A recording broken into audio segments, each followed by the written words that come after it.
Welcome to the Vendetta Sports Media Daily Show. Today we are here previewing UFC 292. We've got a pretty good fight card. So we got three members of the UFC team together, a three-man panel, not very common for the Daily Show. So spicing it up a little bit. We've got Jerry, Anthony, and myself. How's it going, boys? Not too bad. Looking forward to these fights and already looking forward to talking about them. So excited for tomorrow night, but we got a little bit of time until then. I'm excited for the three-man panel. I've been waiting. Yeah. We'll start it off right at the main event. No reason to kid around with things. Main event, we've got Sean O'Malley, Aljamain Sterling. And before we get into the fight itself, well, I guess this is the fight, but I'm curious about the narrative going into this fight. Do you guys, like, personally, I kind of view this as Jose Aldo versus Conor McGregor, like a Walmart version of that, because I don't think Sean's as big of a star as Conor was on the come up. I don't think Aljamain Sterling's as good as Aldo. But if Aljamain Sterling, if Sean O'Malley wins this fight, I think this could be his rocket to stardom. Do you guys agree with that assessment? Mm-hmm. I think if you want to put it that way, I definitely can see this being like for sure his rocket to stardom because he's already. I would say he's already big for the most part. Definitely, has that star power. I know some people dislike him, but to be fair, some people, dislike Connor and stuff too. But I think Aljo is not as liked either. And to maybe defeat him, hopefully a good performance too, but beating Aljo, getting the belt, like a lot of factors, like this could definitely be like the next big star for the UFC, I think, if Sean wins this fight. Yeah, I agree with you. I mean, he has the personality to rocket himself up there, or he'll say something crazy. I mean, even after Sterling's last fight, when they met in the octagon after and kind of hyping this one up, there's already building up that tension, and it's like, I'm here to dethrone you, and I'm going to do it however I want, and kind of use that to rocket himself forward. But we'll see. It's like you said, Anthony made a good point there. Sterling's not as liked at all as say Jose Aldo was. Now, Jose Aldo, everybody kind of loved him. Sterling, a lot of people dislike him for obvious reasons, going back to the fights with Piotr Jan and how they think he kind of maybe a fake champion, but he has done a lot of good stuff since becoming the champion. Beat some good guys, so don't take anything away from him, but I think it'd be a bigger deal if O'Malley comes in and beats him than say Sterling just gets another win. Yep. I agree with you on that. And I think I think it all depends on Sean's performance as well. Yeah. There's ways to win and there's ways to lose, and you can come out looking great in either one of those ways. Nate Diaz has become the champion of losing fights and gaining fans. So, it's possible to lose and still have people on your side. It just depends how the fight goes. It's possible to win and lose fans like Aljamain Sterling. So it all depends on how the fight goes. But and then getting into that, the fight itself, how do you see this guy? How do you see this fight playing out? We'll swing it over to Anthony first, and then we'll go over to Jerry. Well, I think I know me and Jerry talking before, and obviously he thinks the wrestling is going to be a big part of it. So I think, I mean, put it out there, I'll be rooting for O'Malley. I think kind of because I've been following him, liking him. I'm not an Aljamain hater necessarily, but I know I saw he said this will probably be his last fight at bantamweight, correct? Mm-hmm. Yeah. So I wouldn't mind get the change in the belts and stuff, but I'm gonna go ahead and err on the side of I believe O'Malley can do well in the stand up enough and not get taken down, hopefully. And then, like he's been saying in all his interviews, if he gets taken down, he's gonna get right back up. So I'm gonna bank on it. Well, here's I should ask you this too. Do you think it would be what's more like the path? O'Malley catches him early, or O'Malley can get him to gas in the later rounds and then catch him? What do you see happening more? What's more likely? I would say probably getting him done early, just because I mean we've seen O'Malley have decision fights, but I don't know if he's really had a 5-round decision fight. So that's something that's taken into consideration. I can't remember if that Jan fight was 5 rounds. I thought it was 3 rounds, It was 3. but yeah. So that's something that I don't know. We haven't seen him go 5 rounds, so maybe he doesn't have the stamina. It's something that we have seen Aljo do is go late into rounds. The Cejudo fight, for example, went the distance and went all 5. So Yeah, I think he's very, very live. I think he's live for a knockout any time in this fight.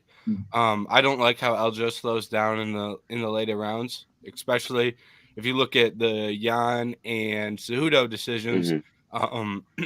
In the fourth and fifth round, I think he only won the fourth round against Cejudo, lost the fifth, um, and then lost 4 and 5 to Jan clearly. So I think Sean is live, probably more live early, but I think he's going to be the fresher fighter late, at least in the stand up. Maybe Aljo can get him tired if they're grappling for 20 minutes, but if they stand up for 15 and then they're in that fourth round, I think Sean will have a cardio advantage. Obviously, hard to predict that for certain since we haven't seen it, but I do lean towards Sean having the cardio. yeah, I mean that's just more something I'm thinking is like no certain, but you did make a good point there that he does kind of tire, but I'm more on the concern side of how well O'Malley does later and if he will fatigue at all. Mm-hmm. That's fair. And I'll make the case like what O'Malley's obviously. Aljo has incredible skills. You know, he's like the human backpack, and he's had great success in doing that in his last couple of fights or throughout his whole career too. But I will say O'Malley's last fight was October 22nd. So I mean, he's already a phenomenal striker in every aspect. So and he knows who he's going to fight or who he's been matched up with, obviously going for the belt. So almost like a year now, I'm just hoping, sure he's been training, grappling and, maybe a little bit of jujitsu with submissions, but specifically, I'm sure he's training just to get back up and to nullify these takedown shots. So, I think one of the big narratives is like, grappler versus striker and stuff. So I don't want to like go into that too much, but I feel like it is because I just could say, obviously the more O'Malley can keep this keep this fight on the feet, it suits him. And I think I'll be banking on him being able to do that just enough, and win some and win rounds too, because it's gonna be tough if Aljo does sit on him the whole time or take his back the whole time while not being able to get the submission. I don't know if Aljo will do, a whole lot of damage too. I feel like he does win rounds off control time. So it would be interesting to see if O'Malley beats him however much through, 2 minutes of the round, but Aljo has control for 3 minutes. So I wonder, that'd be interesting too, to see how, they score him or how the rounds break down. Mm-hmm. And I'll just interject off that point real quick, and then we'll throw it back to you, Jerry. But the one thing about Aljamain's grappling is he's very good at controlling fighters, but when he goes to throw ground and pound, he can get over aggressive, and that's when guys stand up. So it's like I think he's either going to have to pick control or ground and pound. I don't think he's going to be able to do both. And if we get to the point where that could become very live, what you said, like 3 minutes control, 2 minutes of damage, how do you score it? That could be very live just based off Aljamain's grappling skills. That remind me correct me if I'm wrong, but that was something that was big in the Jan and O'Malley fight. Jan did have control time, but O'Malley definitely landed the bigger shots and did more damage to Jan. And that's something that the judges look at is if you're bleeding a little bit, what caused that? Why is that? And just shows more damage. And when Jan was on the ground, he wasn't really doing anything, kind of just laying there smothering. So that's where I do think Aljo may have an advantage on the ground in that aspect is he will be doing something. He'll be either be, like you said, throwing ground and pound. Sometimes it is sloppy and it leaves openings for his opponents to get up. But if he's just transitioning, trying to move to the back, trying to get submissions, not just kind of holding him down, I think that could nullify some of the damage that O'Malley lands at times, depending on how he gets knocked down, whether it's a knockdown or O'Malley gets him down and then chases after him on the ground or takedown. Something I've thought about in this fight is, if I'm Aljo, is there a potential that you kind of let not let O'Malley have the first round because you don't want to assert him, but possibility that O'Malley gets a little confident if he wins the first round, maybe throws something wrong, leaves himself open for a takedown. Something Aljo could do. I just think at the end of the day that we see more wrestlers getting stuff done against strikers in the past, and I think that's something here that's why I think Aljo is gonna get this one done.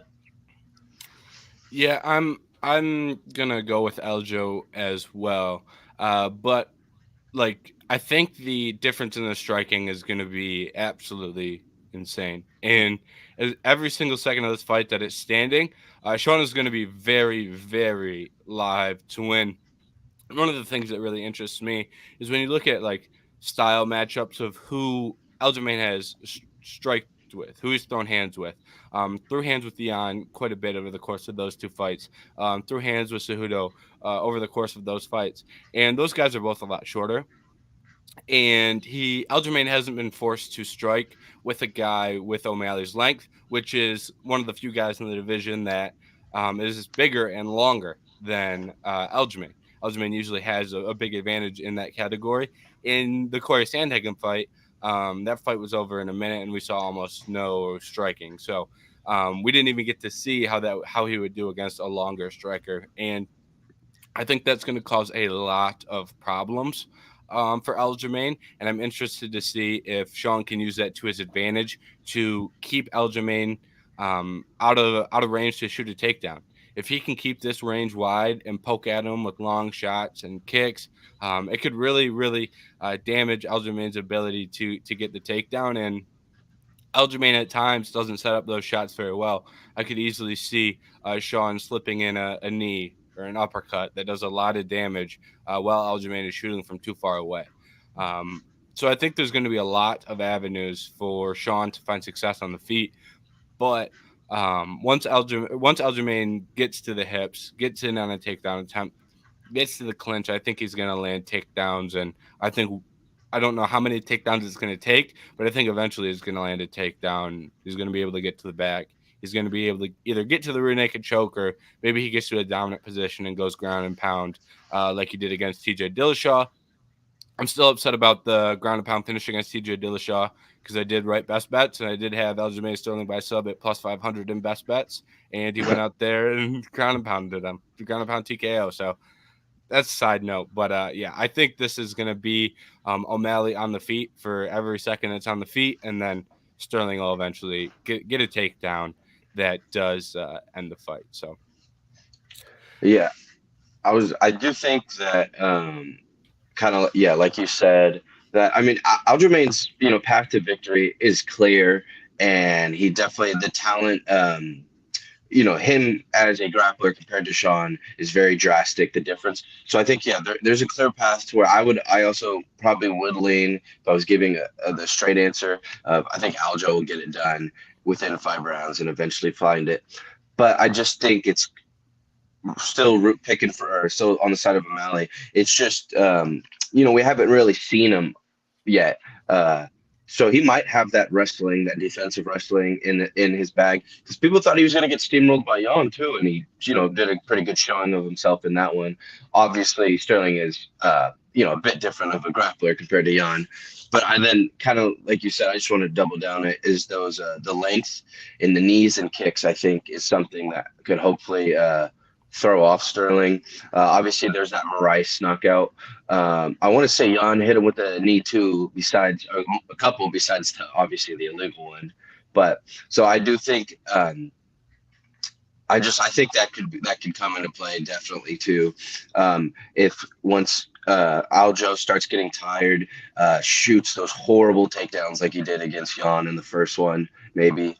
If he gasses a little bit, and then I can see some of the length coming into play, specifically with the kicks and knees. mm-hmm. And one more thing that I'll throw in there that we haven't really touched on. I do think the UFC stacked the deck in favor of O'Malley just a little bit. I think the UFC wants O'Malley to win this fight. Right? You don't really want a guy leaving a belt behind. Mm-hmm. Someone not being the last champion. Sean gets a knockout. Say he lands a spinning hook kick knockout and becomes, a massive star, which, if he does that, hey, credit to him. But Obviously, that's a little bit extreme, but like you said, Anthony, um, Sean hasn't fought in almost a year. And he that entire 9 months, whatever the exact time frame was, he knew he was either going to be fighting Aljamain Sterling or Henry Cejudo. Those were the two matchups. He was going to get one or the other. Either way, you got to be able to grapple. So for the entire 9 months, he had time to work on his grappling. And Sean's an athletic guy, and you can make a lot of improvements in 9 months. And the other thing, Aljamain Sterling fought what, 3.5, 4 months ago. It's like when they originally targeted this date, there was serious question as to whether Aljamain would be able to make the date because it was such a quick turnaround. On top of that, Aljamain has one of the biggest weight cuts in the division. So he's turning around quickly. He's historically not been that healthy of a fighter, and he has a very big weight cut. So I do think in some of the timing of this, I think all of the timing favors O'Malley, and I do think he has a leg up on a lot of those factors that you can sometimes forget about when previewing a fight. Absolutely. I mean, I just have one more question for you guys in regarding to this fight. But say Aljo does win it and wins convincingly, where does that put him amongst the all-time bantamweights? Because it sounds like he'd probably move up to featherweight after this fight. What's his legacy? Do you still think can you think he could be the GOAT of this division? I will say that there's been a lot of talk in the lead up to this Yeah. fight that he's the greatest bantamweight of all time. Sean O'Malley is kind of spearheading that because I think he wants to beat him, and then win or lose, you either lose to the best bantamweight of all time and he leaves the division, or you win and beat the best bantamweight of all time. So I think there's a lot of positives for Sean spinning that narrative.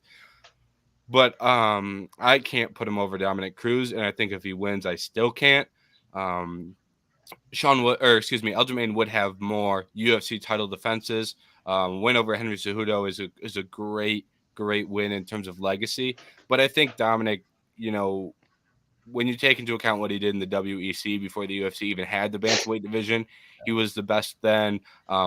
Faber was the best at that time. He beat Faber. Cruz has a win over Demetrius Johnson, a win over TJ Dillashaw. It's like his resume for a large period of time while dealing with injuries, I think probably is still better than Aljamain. Yeah, I don't necessarily see him. I think Dominic Cruz is, yeah, it's a flawless or almost flawless, the last couple of fights. But what he was able to do for so long was pretty good. And I just think, and I don't want to necessarily take well, I am going to take away a little bit. So I don't want to hate on him completely, but like, so Cejudo's a great name to have, and I still believe Cejudo's a super good fighter. But like, what was that? Like after like a 3-year layoff or something, and he's so much older. So you like split decisioned him, and then the TJ Dillashaw. What a fantastic name to have! Like he had one arm in that fight. The second time he beat, for sure beat Jan, but then there's the first time beating Jan. I don't know. It's just the name, the names on the resume looks fantastic. Like you could be the GOAT. But when you actually look at the fight, it's just not everything behind it, kind of like it's not as valid. But at the end of the day, a win is a win. So I still respect it. But I would still take Dominic Cruz, or even maybe TJ Dillashaw had a good run too. But I wouldn't mind putting him second maybe. No, I agree with you guys both on this one. I think it's kind of sure he has some names on his resume as a title defense, but he also fought Jan twice. And like you said, Dillashaw has one arm. Cejudo hasn't fought in 3 years. And they weren't dominant wins either, especially that Cejudo one. Even the second Jan fight wasn't as dominant as it could have been.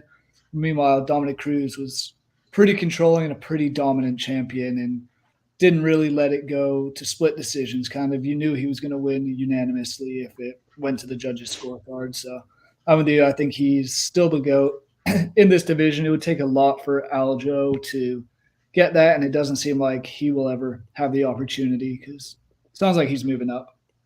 Yeah, and I think those are all good points, and I agree with you guys. And as far as the Henry fight goes, live, I scored that fight for Henry.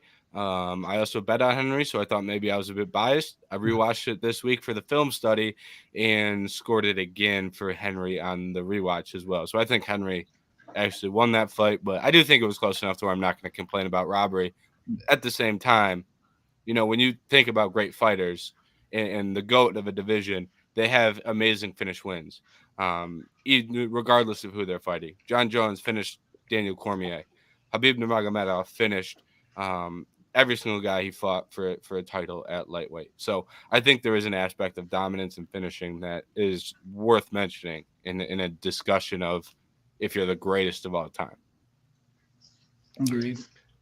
And then swinging it over to what is also greatness as well, because Weili Zhang is quietly, I believe she's the number one pound for pound female fighter on the roster now that Amanda Nunes retired, and she is defending her title, the 115-pound title, against Amanda Lemos. I just want to say, I think this is a great fight. I think this is one of the most entertaining fights they can make at 115 pounds.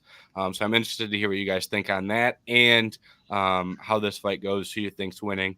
This time we'll throw it over to Jerry first. I will say, looking at the pound for pound ranking, she's actually number 3 in the women's Really? pound for pound, behind Alexa Grasso, number 1, and then Valentina Shevchenko is number 2. Which honestly, that kind of surprises me because I would have thought she was number 1, especially after her win over Joanna and just the dominance. And then, I mean, taking care of Carla Esparza with a submission there, and we all know Esparza has a strong ground game. Those 2 fights alone shows how dangerous Wei Li is in every aspect of fighting. Can finish you on the feet, can finish you on the ground, and that's something we haven't seen with a ton of fighters in this women's strawweight division before. Sparza's kind of just mostly ground games. Rose stand up, Joanna stand up. Not seeing someone as well rounded as Wei Li, and that's what makes her so dangerous. But if anyone can get her down and out, that could be Amanda Lemos. She just has so much power in her fists. It's kind of scary. And she has also won a couple fights by submission, especially recently beating Michelle Waterson back in July last year by submission. And this is going to be a fun fight.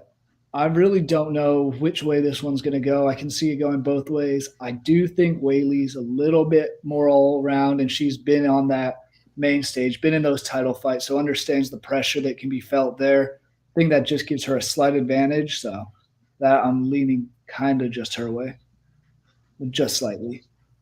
Yeah, I think this is, like you said, fantastic fight. This should be. I feel like I guess there are some upsets, but we haven't really seen like a train and bang type of fight, which I think this could be a little bit with both of their skills as strikers. Like you said, Lemos is balanced with finishes coming in both ways, submissions and TKOs.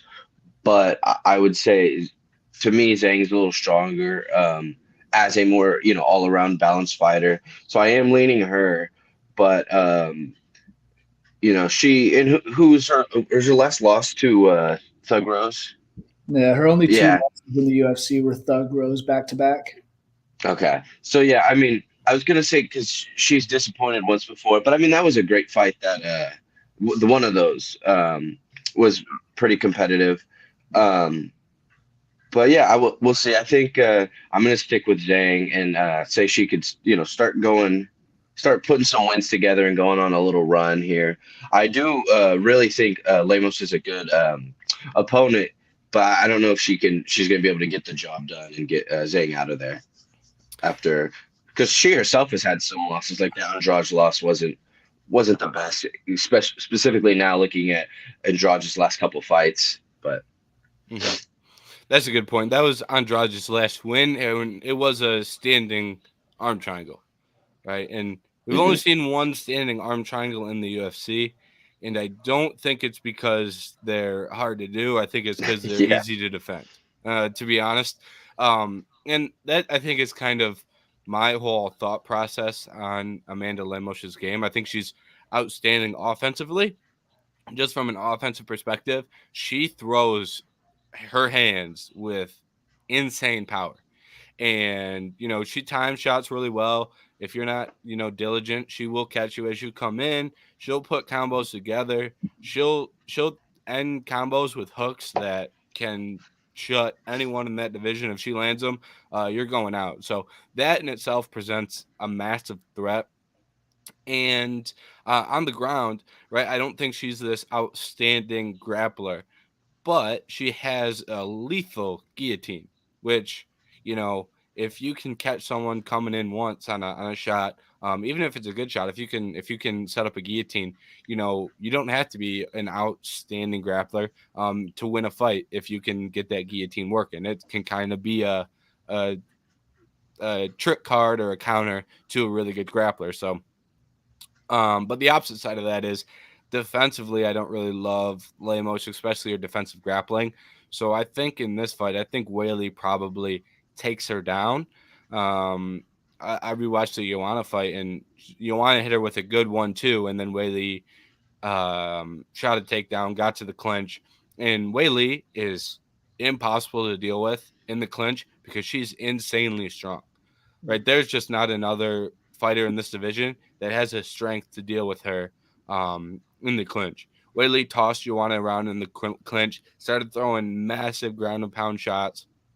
And in the Carla Esparza fight, you know, Carla, great technical grappler. Carla is miles better than Whaley in technical grappling, but she just had nothing for the physicality, and Whaley just manhandled her. Like she just didn't like Carla didn't have the strength to even compete in that matchup in any way, shape, or form. So in this fight, I think Whaley's going to land some takedowns. She's going to land big ground and pound shots, and then we're going to be a round and a half into this, and Lemos is going to look tired, and then Whaley finish her once she's tired in the third round or so. But that said, Whaley can get over aggressive standing up. She can get over aggressive on the ground. So I wouldn't be overly shocked if Lemos puts a shot on her that knocks her out. Wouldn't be overly shocked if she puts a guillotine on her that submits her.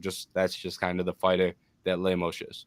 Yeah, and I mean that's something else that kind of brought up to my mind right there is Whaley not only as strong as she is a crazy gas tank and Mm-hmm. can go 5 rounds full speed the entire time. And that's something we haven't seen from a lot of these other women in this division is sometimes they'll gas, but Whaley just finds way. I mean, looking back at what was it, the first Joanna fight, the one that was that insane fight of the year in Mhm. 2020. It was just nonstop action for 25 minutes, and they looked like she was just getting better and better as the fight went on.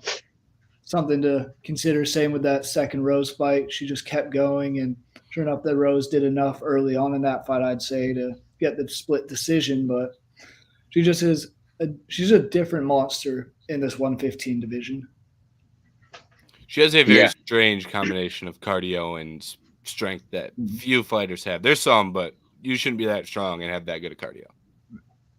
yeah, especially well, the lighter fighters, the men, because there's no one above shoot, probably lightweight that can put those two together. So, but I do think, like I said, I think Zhang has the upper hand in just about every aspect in a sense. Maybe the guillotine. So, but for the clinch or the wrestling to get into those positions to use some of that jujitsu, and then everywhere in the stand up. So I mean, I think Zhang has the upper hand, so that's why I would take her. But I hope at least for a round or two. It sounded like James, you thought she was going to get her out of there pretty early with the takedowns, which Zhang has been using more and more recently in her fights. But I was hope for at least a round or two we can get some hands thrown because, like you guys were saying, Lemos, the power they have. Because Zhang is known to have some fun ones, kind of like you mentioned, Jerry, with Joanna and stuff. So I want to if we can't get a full fight of it, maybe a round of the year potential for some women's MMA of striking. Yeah. I think we're all there for that one. See some hands flying, some kicks going in, and that's something that I think if it becomes a straight brawl, that could benefit Lemos because she does have, as much as we've said, Whaley's super strong, super powerful.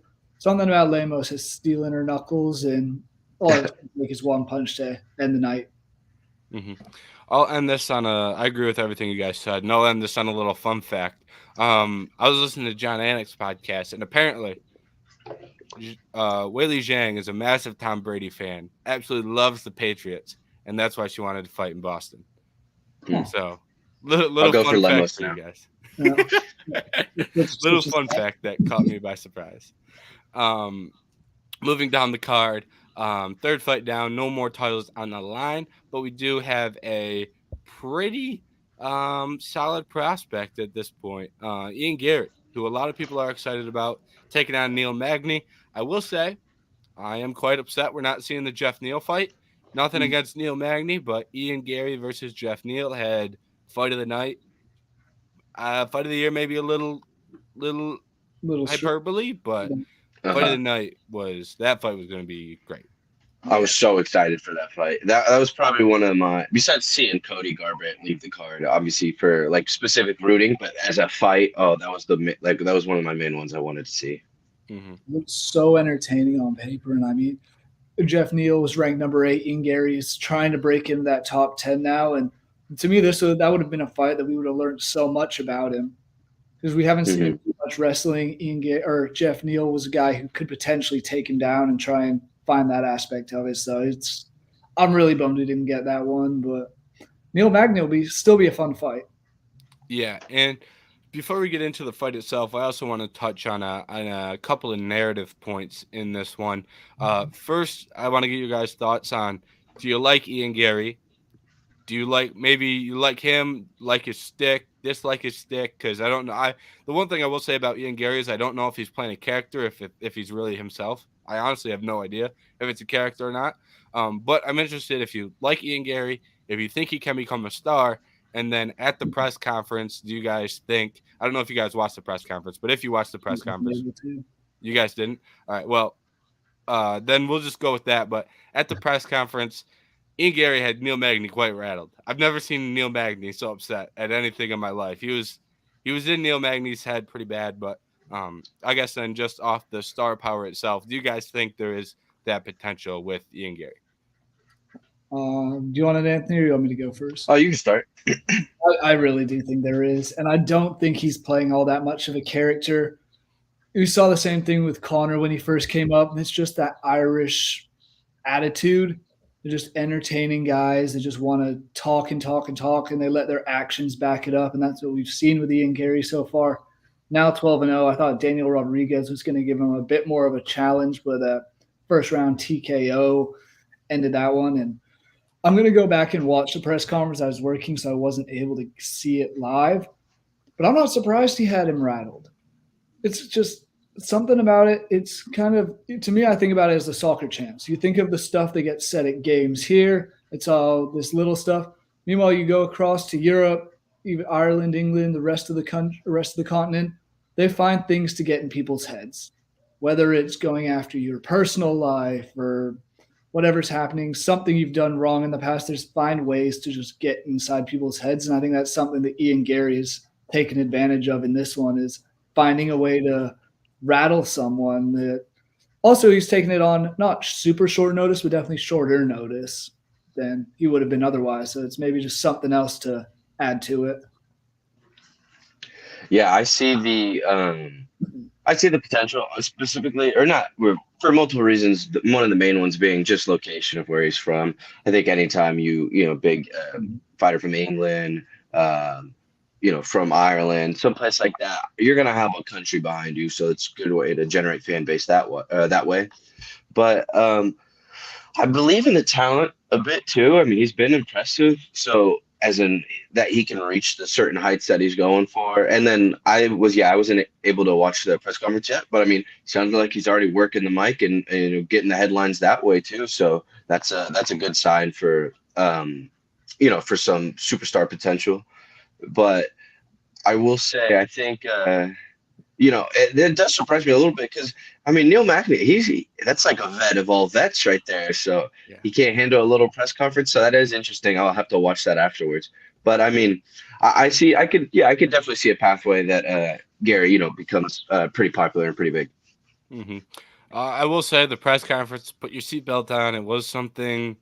It was something interesting. The mix of characters they had. Aljamain press conferences are usually something interesting. Sean press conferences are interesting. Ian Gary was talking a lot. You had Cheeto up there and Sean up there at the same time. Uh, Sean threw some shots at Cody Garbrandt, who had to pull out of the card. So it was it ended up being something interesting.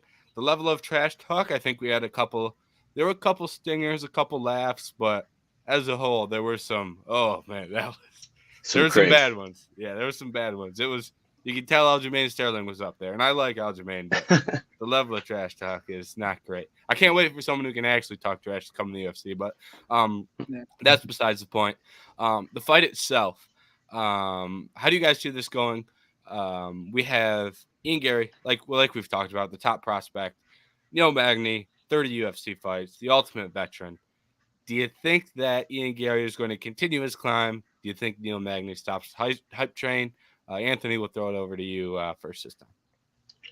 Um, I think after that win against Daniel Rodriguez and the finish too, which is important for me, I thought that there's a little too many decisions, and he didn't look good in one of those decisions too. That he could have done better for having all that hype behind him. But I don't think Neil Magny's looked the greatest in his last couple fights. Fair enough, he's fought 30 of them, but I know he's Mr. Clinch and decision pretty much. Basically, if he can get the submission, but I don't think he's gonna be able to submit Gary.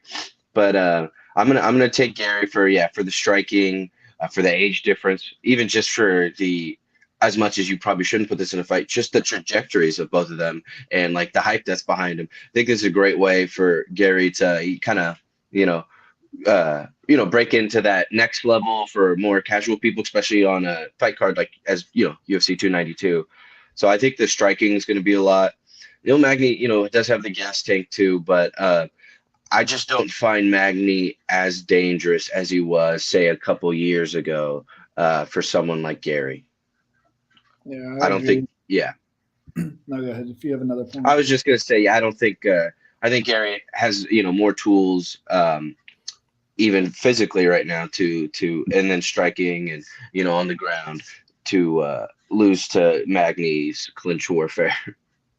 Yeah, I mean, that's the only way I really see Neil Magny getting it done is if he can get him down and get that submission. Because that's the one question mark I have around Ian Gary. We haven't seen him face a real strong grappler, someone who can even put him in the clinch.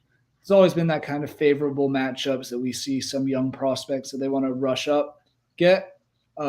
It's very much stand-up guys who are going to go at him the same way he wants them to.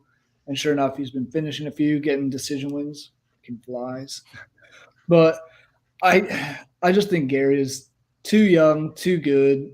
Magny's faced too much in the past, and I think this is going to be a not easy win by any means, but I think it'll be pretty comfortable for Ian Gary. Could see him getting a finish, but I think it'll more likely be if it is, it'd be a third round finish or a decision, unanimous for him.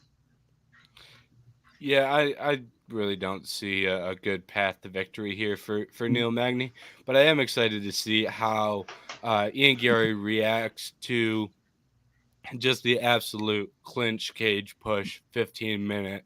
I mean, Neil Magny's last fight against Phil Rowe was historic levels of what am I watching? Like it was Hmm. just an absolute mess. Um, there was a reason it was the guy. There was a reason Neil Magny was ranked number 11 in the world in that fight, and he was on the prelims of a fight night card. Like I like Neil Magny. Neil Magny seems like a fine guy, but that fight was yuck. Um, and in this fight, I'm interested to see how Gary reacts to the clinch work. Um, Ian Gary's first martial art was judo. So I'm interested to see if that can help him in the clinch. I'm interested to see how he uses that.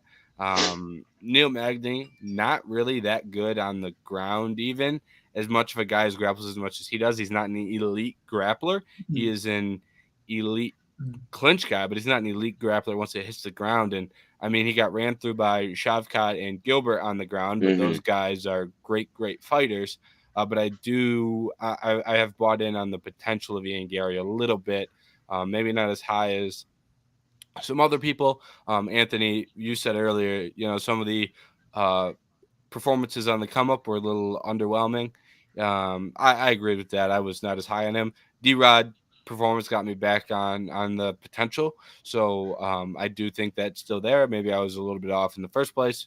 But I think he's going to beat Magny very badly while this is standing. Neil Magny, one of his reach advantage. He's going to have to sit in the pocket with Ian. Ian's going to throw 1-2s down the pipe that hurt Neil. Neil's going to try and clinch. Can Ian get out of the clinch? I think he can. So I think that ultimately leads to a finish for him. So I go Ian Gary finish, but like it's. I still would have much rather seen the Jeff Neal fight. I think that would have told us a lot more about his skill set.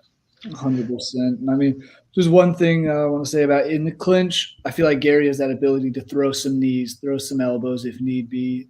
He's going to find ways to get out of that clinch. And as a guy who's 11 years younger than Neil Magny, quite a big difference there. And I feel like they'll pop up the 11-year difference on the screen, and it'll say like 68% or whatever the number is. We've seen that stuff before, so always give the advantage to the younger fighter, especially one that has this much hype around him. I'd say completely differentiate different parts of their careers. So I think Gary. My one last thing was going to be that, like kind of like interesting that Neil Magny, why you don't think he's like a savant on the ground. Who did he lose to? Would be Burns and Shafkat, the people that are actually extremely talented, and experts on the ground. But he was able to tire people out with the clinch work and then eventually find himself in the right position to land the submission because he has a few on his record. But I think I just kind of like you guys been saying, I don't think he's going to get it done against Gary. I think Gary has too many ways to win, and I think he will be able to withstand the clinch. And then I'll say, although just to finish off on that last thought, while I would rather see that Jeff Neal fight, this isn't a bad name this is your second good name in a row. It needs to be a finish, kind of like you were saying that you were off. But the Daniel Rodriguez fight kind of made me turn around again and check in again and be like, okay, let me relook at it. So this is a great way to put another good performance together. It should be a finish. I don't want to see another decision. And then for sure after this fight, I think he should be set to get his good ranked opponent. Maybe once again, or maybe that Jeff Neal fight to reschedule that. But I think this is a good setup for him. Fun fight I just want to throw out there if he does get this one done, Ian Gary, is I know we want to see him go up against maybe a grappler, but what about Wonder Boy? Wonder Boy just had a fight taken away. He's kind of becoming that gatekeeper. I know he wants to make a run up to the title still, but beating a guy like Ian Gary and shutting down all his hype would be a big win for him. And other way around, if Gary wins, that's a 7th-ranked guy who had just lost, had his fight canceled and all that stuff that happened a couple weeks ago. So I think that would be a fun stand-up war for sure. Mm-hmm. Off the back of that, Wonder Boy said he wanted to fight. He was mad at Michel Pereira for missing weight, ruining that opportunity. He said he wanted to fight Ian Gary or Jack Della Maddalena. He said he wanted to give an opportunity to a young guy who he thought deserved it. And Jack Della Maddalena just got booked against Kevin Holland. That's going to be a fun fight. That's a very fun fight. Yeah. So and that card is going to be good. That's on the Shevchenko Grasso Fight Night card. So that's going to be a great card. That's a great fight. But that's a fight that I think may happen if he wins. Also, Vicente Luque, not another name I hate there. I didn't know he said that. I'd be 100% on board for a Gary. Well, let me put the respect. A Wonder Boy Gary fight. Yeah. Yeah, I'm with you. And then switching it over, moving down the card, we have Damon Blackshear versus Mario Bautista. These two guys are relatively unknown in terms of fighting on a UFC main card. But I do think there is some, these guys both deserve an opportunity, in my opinion. Mario Bautista looked good with a handful of finishes. Damon Blackshear fought last weekend at UFC Vegas 78. Went out there, won via twister, third twister in UFC history, and he's doing the thing 7 days later against Mario Bautista. So credit to Damon Blackshear, who is making the two event in a row streak. I think a couple of people have done that. Hamzat has done that, but he is on a very short list of 2 or 3 names that have done that. So credit to him.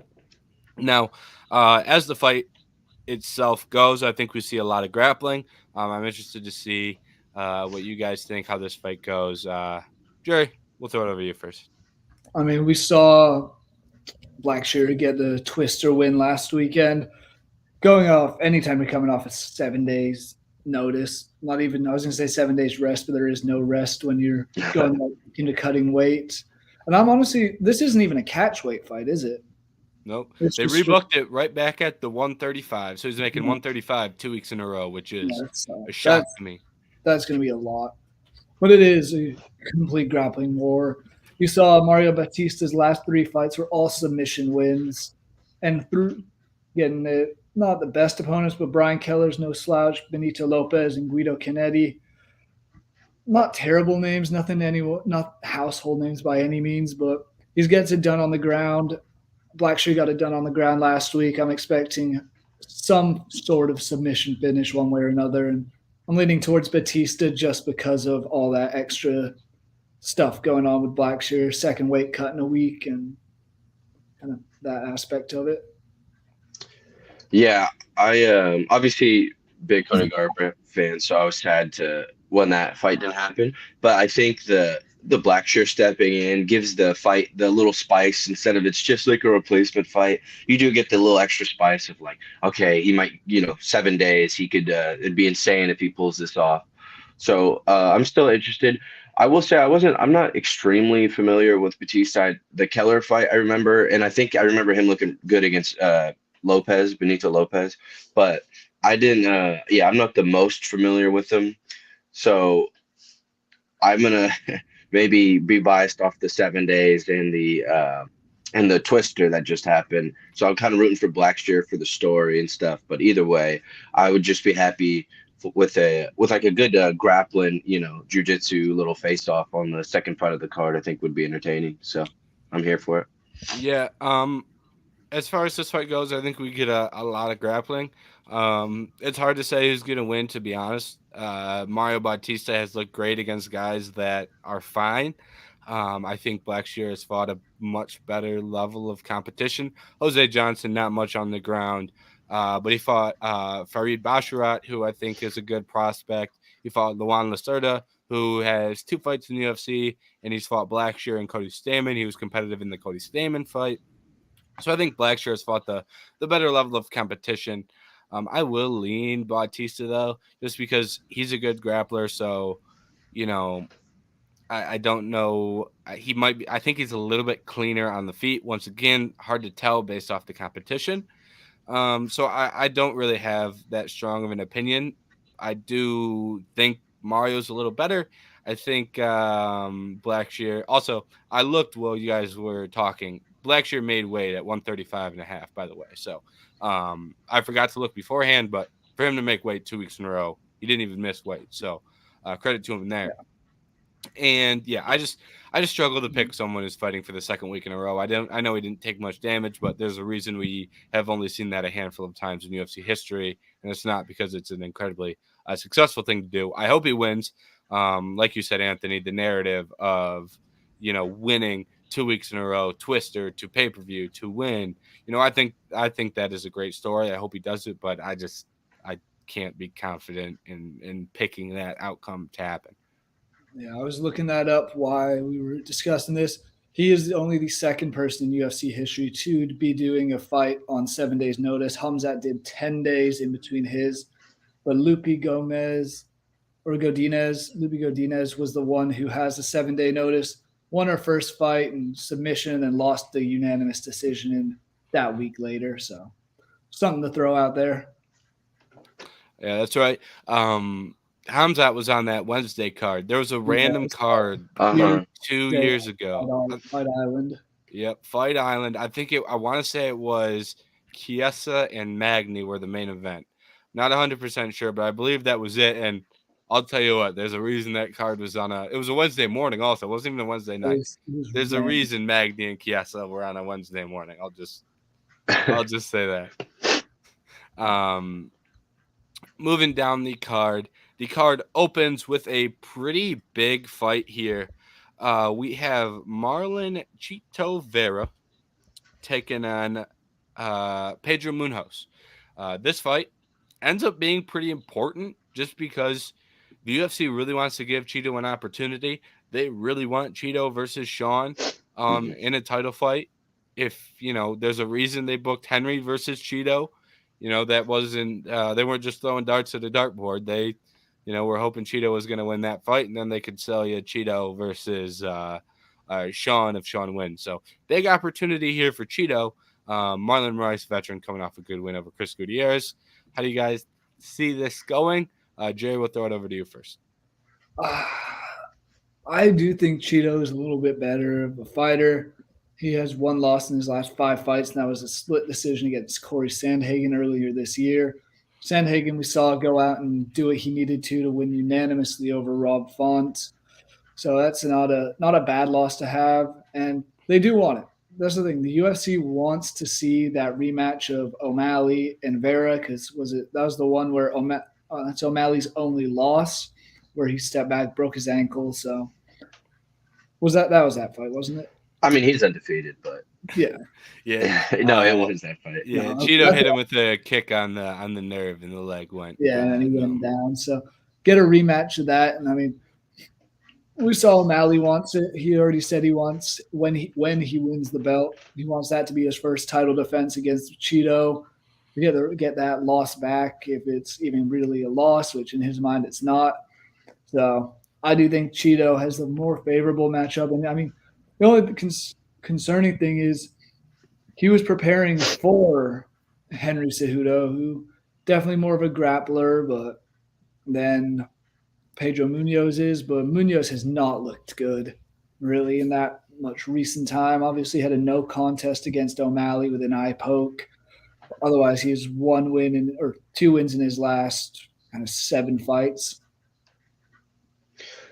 Yeah, I think Munoz is definitely a guy for someone like Cheeto and other people he's kind of the boost up to like you beat him, all right, okay, title shot, title shot, title shot. So I will say the one thing that scares me is Cheeto's a very slow starter, and this is a 3-round fight. So while I would still take him to get the win, I think I saw something of Cheeto doesn't have the best record in 3-round fights, which his last 3 or 4 have all been 5 rounds. So, he hasn't had that problem. But I would still take him with his power, his insane chin, solid chin, to get the job done. I would just say, or I guess I'll let James talk. And I do have one thing for the post fight if Cheeto does win that I'll speak on. All right. As far as my fight preview goes, I think that this is a great fight for Cheeto. And I was very interested to rewatch the Chris Gutierrez fight because Chris Gutierrez is a great prospect and similar size to Cheeto. And I was interested to rewatch that and see how Cheeto did see how Pedro did in that fight. And it was very interesting to me that the game plan that Pedro had. His game plan was to sit in the pocket, right? If you're facing a really good kicker, you want to crowd the kicker and take his kicks away. That's what Calvin Kattar did to Giga, is the best example of that. You want to take the kicks away. And that's what Pedro Munoz was able to do. He crowded the kicker and took the kicks away. But the thing is, Pedro Munoz is so short that his kicks were still in play. He could still throw his kicks. Well, Gutierrez's kicks were countered. The problem was Gutierrez and Pedro Munoz are not really great boxers, and their whole skill set is set around kicking. So that allowed Pedro to sit in the pocket, kick, and he was a little bit better of a boxer, so he was able to win that fight cleanly. If you do that against Marlon Chito Vera, Marlon's going to throw 1-2s. He's going to, hit you with his left hook. He's going to hit you with elbows. That is not a sustainable game plan against Cheeto. And I think he may come out with a similar game plan, considering he just used that against Gutierrez, who's a similar, both good kickers. So I think if that's the game plan for Munoz, I think he's not going to win this fight. I think, as long as Cheeto doesn't start insanely slow, I think he can start slow and win at least rounds 2 and 3. I think he can win all 3 rounds if he starts fine. If he starts insanely slow, there's been fights where Cheeto, you're in round 2 going, hey, Cheeto, this is a fight. Cheeto, we're not warming up. Or there's times where he's getting taken down and put on his back. Pedro doesn't really offensively wrestle. So I think Pedro Munoz, even though he's losing decisions and has never been finished, I think that Cheeto can be the first person to finish him in this spot. I think he can hang out in the pocket, hit him with big shots, drop him. Also, like we're coming off a matchup where Pedro Munoz lost very cleanly to Dominic Cruz. He dropped Dominic Cruz in round one round one. Dominic Cruz beat him up in rounds 2 and 3. Cheeto just got done beating up Dominic Cruz and violently finishing him. So MMA math doesn't always work, but I think there's an element of that at play here. Yeah, I do want to just mention one more thing really quick on this one. Like you're saying, Cheeto does start slow. Last time we saw him in a 3-round fight was that tragic front kick to Frankie Edgar. So he's got a finish in his back pocket that he can get it done late. It's kind of what I'm expecting in this one. If he is going to get the finish, it will be that 3rd round again. But I think he can be the first one, like you said, James, to end the fight for Munoz before the decision in a loss. I mean, I've taken Cheeto for sure. Uh, Finish maybe, like you guys were saying. I will say that I just do think it is a little like makes you a little nervous if he starts slow. It is a 3 round. Sure, he can win round 2 and 3, but that's just a horrible game. Obviously, that's not his game plan, but it seems to happen every single time. It's horrible going into a fight saying, "All right, I got to win these 2 rounds. I got to win round 2 and 3." Like getting prepared for a 2 round fight essentially. And the other thing is, Pedro's like a little bit of a decision king. So if he can withstand some stuff, you never know. He can squeak out, because if he wins the first one automatically, he can maybe squeak out a second or a third. But I do think Cheeto is good with those later round finishes, like you guys were saying, and doing it in great ways. What head kick to Dominic Cruz, and then with front kick to front kick or knee was it to shoot, now I'm blanking on his name, Frankie Edgar. Front kick, yeah. Front kick. So yeah, he's good at doing it in violent ways too, which would be interesting too. Yeah, if he can specifically do it to Pedro. My one thing I was gonna say is, I know they're building it up, because especially if Sean wins, if they give Cheeto, and I'm not the hugest Cheeto fan, but if they give Cheeto a title shot over Corey Sandhagen, I'm gonna be so mad and just sad in general at that. And I get it, because if O'Malley might lose to Sandhagen if that was the first fight, and then boom, you lose that Cheeto Sean thing, which will sell for sure, probably be a great press conference, everything. But there's just no way, like a win of Pedro gets you a title shot, especially when your fight before that was losing to Sandhagen. Like that makes no sense. Yes. So I mean, it's probably gonna go that way, but it just sucks, because it's Sandhagen twice now has just been close. To be fair, he got just quickly submitted in that Aljo one. Still never really. Too bad I became such a big fan kind of after that fight, so I missed it. Just what went wrong specifically, but I mean, it happens sometimes. And then loses that split. No, I don't know if it was split decision, but that good Yon fight. Yeah. When he was he was about to get the next title shot again, and then now this time, if Cheeto just steps in front of him, so that was going to be the one thing. Even though I get the UFC's perspective on it, but for Sandhagen, that would suck. Meanwhile, Merab Dvalishvili is crying on the sidelines as well, because Yeah. he got hopped. So there's a lot of guys in that bantamweight division that want title shots, deserve title shots. There's a lot of guys who are injured too. So. Well, actually, yeah, and to be fair, I guess if O'Malley wins, then Merab would finally go for it. So yeah, maybe he would be next then. Yeah. Moving down the card, not the last fight. We were done with the main card. The last prelim fight. My goodness. The last prelim fight on the card, we have Chris Weidman making his return against Brad Tavares.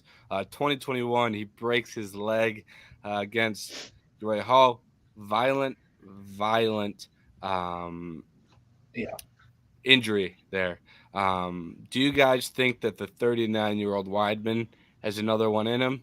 Or do you think that this is kind of, walking out to a bad outcome? I'm really not sure. Like, that's a bad injury. For those who haven't seen it, I'm sure you have if you follow the UFC at all.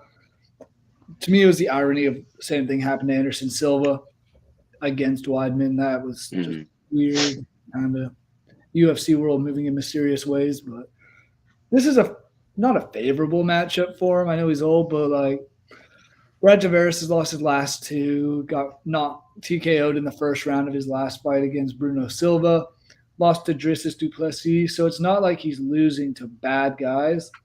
He's on a 2-fight win streak before that, and then before that, he lost to some guy named Israel Adesanya. Robert Whitaker were his two prior losses. So he's fought tough guys who just always come up on the wrong side of decisions more often than not. I do think he turns it around here. I think Weidman's just coming off that bad of a leg injury, and at 39 years old, it's too much. Might be too much to ask. Yeah, and before that leg injury, I think he was, 1-3 or something, or he wanted not the best record. Obviously, a bit of a fall from grace, we'll say, from when he was able to take that belt in the first place. Um, I know he felt disrespected about being on the prelims. Newsflash. That's you better get used to that a little bit. Maybe he comes out and shocks the world with this performance, but I just don't see. I think a little too old, insane injury to even be back from, which give him enough credit for that. That's amazing. But I just kind of like you said, Tavares in itself isn't like the scariest name. He is very beatable as you were naming off the losses, but I do think I'd still take Tavares right now, even with those couple losses, especially two coming off of finishes. I think over Weidman at 39. I think you said bad leg, and to me Weidman's never been crazy impressive to me, but maybe I was too young to see when he first. Well, even the way he took the belt and then beat him the second time. So like he just Weidman was never. Whenever I've seen him on a card, I've never been like, oh, that's a real challenger right there. To me. So I think I'll probably stick with Tavares. Yeah, and to your point, I think Weidman won the belt in 2013. I was 12 years old. Yeah. Probably held the belt until I was 13 or 14. I just wasn't watching MMA at that point in time. So I don't really have an emotional connection towards Weidman like a lot of people do. And I never saw the heyday either. And just history is against him in this fight. Historically, guys who had that injury or similar injuries or that gruesome of injuries don't return to their form. And he's trying to do it with the injury happening at age 39 and returning at age 39. It's just hard to be optimistic about that. And then, they've been running this clip in all of the pre-fight buildup of him saying, "I had to learn how to walk again. I had to learn how to walk again." If you had to learn how to walk again, that means you had to learn how to fight again. Yeah. That's not good. Like, I get that it's great to overcome that. I'm not trying to disrespect that, but like that's a very hard thing to overcome in life. But like now we're talking about winning a UFC fight against Brad Tavares. Like, I think he's been ranked in the 15 slot, but he's largely been ranked, unranked, and like it's hard to be an average UFC fighter, right? That's the one thing that people often forget is that it's not easy to go 4-4 in the UFC. It's not easy to go 6-6 in the UFC. A lot more people go 0-3 in the UFC and get kicked to the curb. And it's not one of those matchups. He's not getting a guy that's 0-2 that should be fighting regionals. He's not fighting Jamie Pickett. Jamie Pickett fought last weekend. You didn't get Jamie Pickett. He got Brad Tavares. So it's hard for me to be optimistic about Chris Weidman's return. So I'm going to have to be very, very heavy on Brad Tavares getting this done. Brad Tavares also good leg kicker and good takedown defense. So that could cause Weidman a ton of fits. I mean, that's one of the things I saw from the press conferences. Weidman saying, "Just don't kick me in the leg. I'll give you one," but still something along those lines. And I mean, you mentioned how people coming back from this injury don't exactly fare well. I was out of curiosity looking up Anderson Silva after the leg break. He won one of his final 7 fights, and that was against Derek Brunson. That shows this is very, very hard to come back from, especially as a 39-year-old. It's odds are stacked against Chris Weidman. I also just for Weidman just don't believe in the wrestling anymore, and I don't know who's confidently saying 39-year-old Weidman's going to outstrike somebody. There's not many people. Yeah, and there's the one saying that I think is very important when it comes to wrestlers in MMA is use it or lose it. We've seen a lot of great wrestlers who have to strike and then lose their elite wrestling abilities. Chris Weidman over the last 2 years, well, not the full 2 years, but Uh, had to learn how to walk again. Means you had to learn like you weren't wrestling. So like you had to put at 37 years old, you had to put all your skills on the shelf.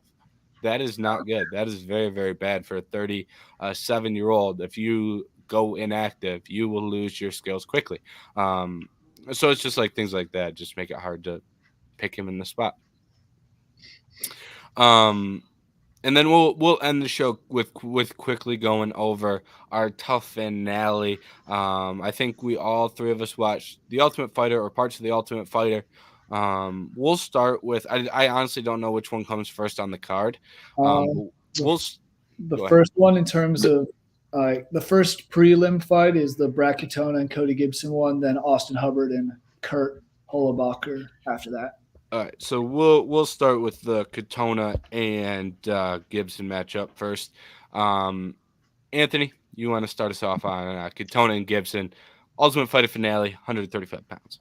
um, I think these are the ones. I think Gibson's last fight was the one I didn't get to really watch, but um, I know these two had a little bit. They were kind of building it up already, even through those last episodes, tough, which was fun.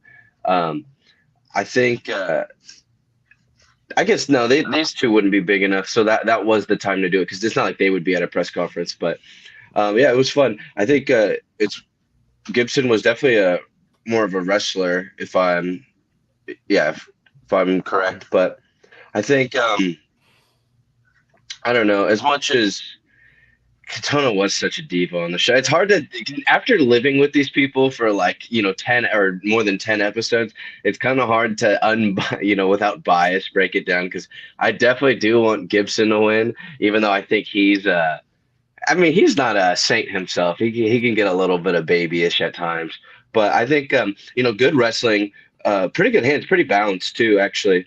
But I think even though, and then time off, I know he had that knee issue on the show. Should definitely be healthy going into this fight now.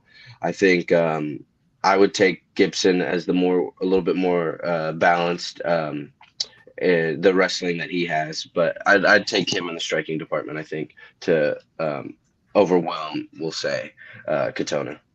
I mean, I'm going to go the other way. I do think Brackettona gets this one done, partially because I think he actually showed that he had to fight someone of kind of real caliber. First of all, I hated how this season was done with veterans prospects.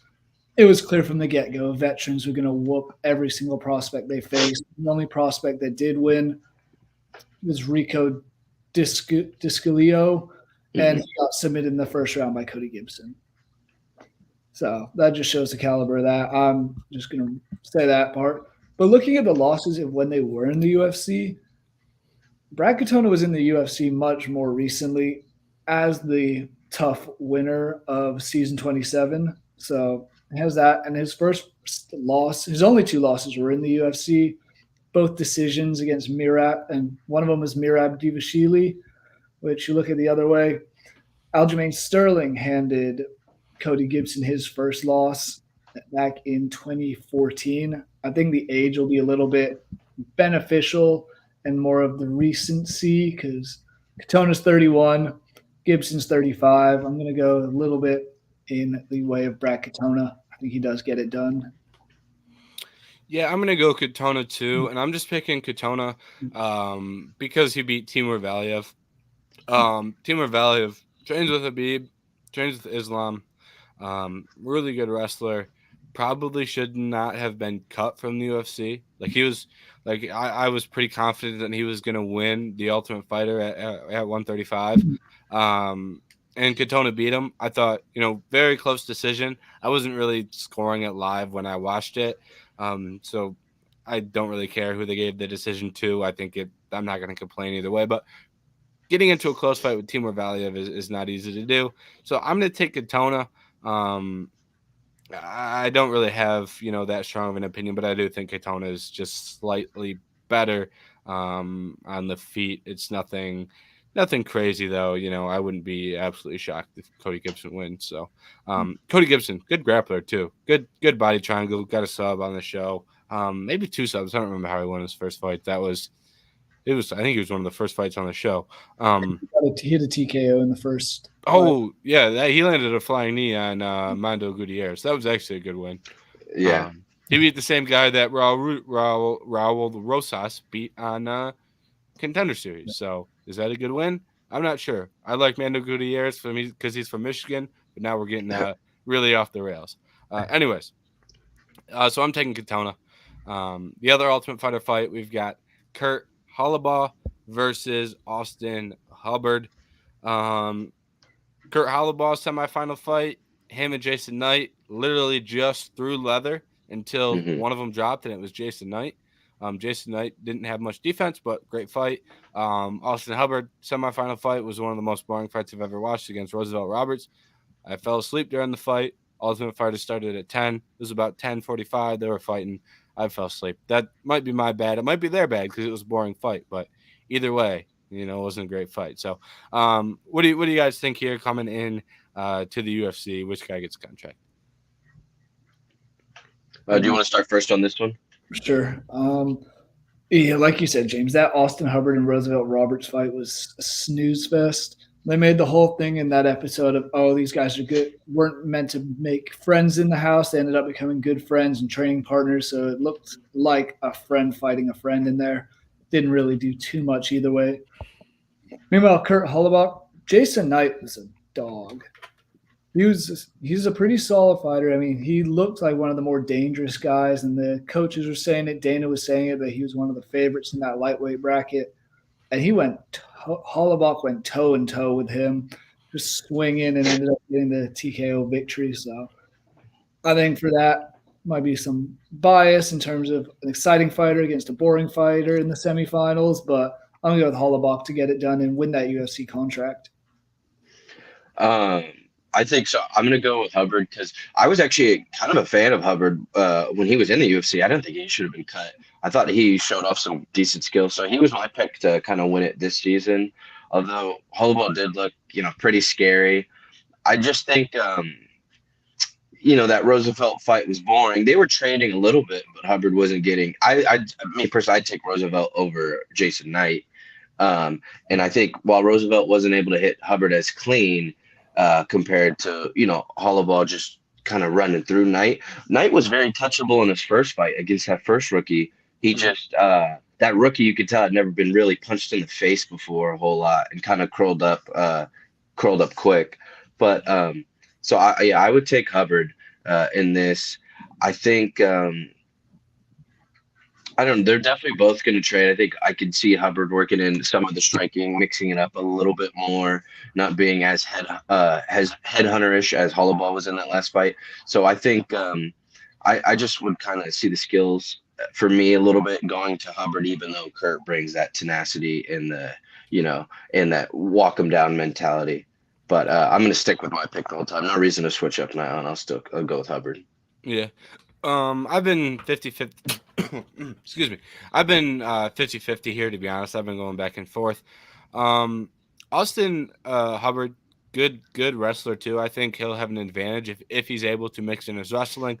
I think Kurt has an advantage if he can stop some of those entries and keep it 100% boxing. Austin Hubbard, great cardio as well. Trains. I don't remember which gym it is exactly because there's two gyms in Colorado. But he trains in one of those gyms in Denver.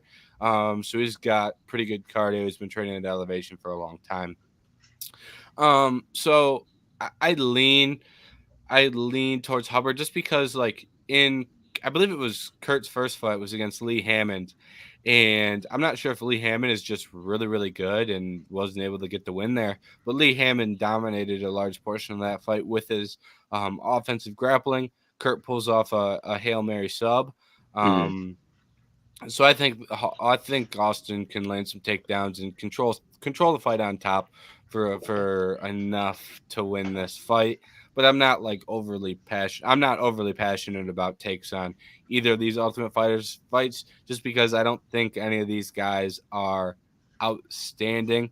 I honestly don't think we get a long title reign, or excuse title reign, a long UFC reign from the winner on either side of things. So like no disrespect to those guys, but like I think we're sending the good prospects through contender series. I don't think they were heavily interested in putting on a great season of tough in terms of talent. Coaches made it interesting, but the talent this season wasn't anything that really, really impressed me. So I'm going to lean Hubbard and Katona, but I'm not like bullish on it, and I wouldn't be shocked if I go 0-2 on those picks. I did just look up. He did fight Hubbard out of Team Elevation in Denver, so alongside Neil Magny, Curtis Blades, Sam Hagen, three big guys who fight there. So maybe having that in his corner will help. Yep. It's a good gym. Both those gyms in Denver are good gyms for what it's worth. I like both those gyms. Guys, we're at an hour 15. We ran through quite a bit of fights. We obviously didn't touch on every fight. That's pretty much impossible to do in an hour 15 minutes. But we got 6, 7, 8 fights. That's like 8 out of, I think there's only 10 or 11 fights on the card. So we touched on a lot of the fights here. Is there any closing thoughts that you have on UFC 292 that you guys are dying to share before we get out of here? I mean, I'm just excited for that Boston crowd. You know they're going to be up for it. I want one of the fighters, and I think if it's O'Malley, it would be great. Walk after shipping up to Boston. You know the crowd would just lose it if that happens. That's my final thoughts on this one. My, I guess two things. One would be for that being not the best season of the Ultimate Fighter. There's two, yeah, kind of like you're saying, competitive fights that could go, either way. So I guess that is a good sign. Hopefully those fights can deliver.